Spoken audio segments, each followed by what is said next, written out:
વડોદરા શહેરના election ward number 8માં માતાઓ બહેનો માટે લેવાયેલા સંકલ્પના ભાગરૂપે સ્વેજલ વ્યાસ દ્વારા આયોજિત માતૃશક્તિ આશીર્વાદ યાત્રાનો પ્રથમ તબક્કો રવિવારે સફળતાપૂર્વક પૂર્ણ કરવામાં આવ્યો હતો।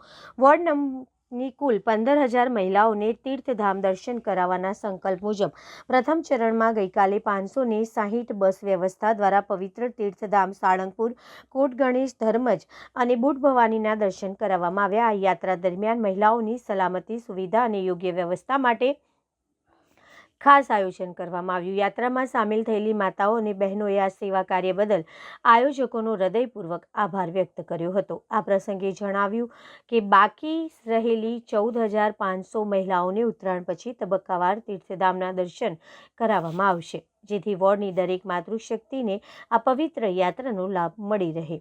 માતૃશક્તિના આશીર્વાદથી શરૂ કરવામાં આવેલી આ સંકલ્પ માત્ર એક વચન નહીં પરંતુ કાર્યરૂપે સાકાર થતું સેવા યજ્ઞ બની રહ્યો છે, જે વોર્ડ નંબર 8માં સેવા અને વિશ્વાસનું પ્રેરણાદાયક ઉદાહરણ પૂરું પાડી રહ્યું છે। જય શ્રી રામ।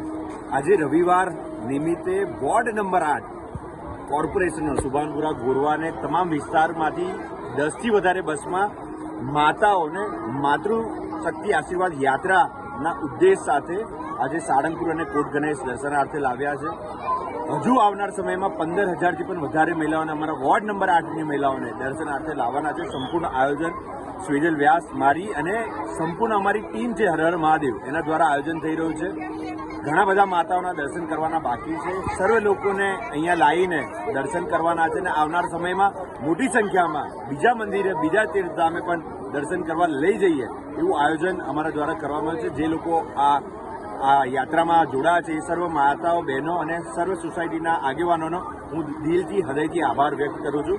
હર હર મહાદેવ।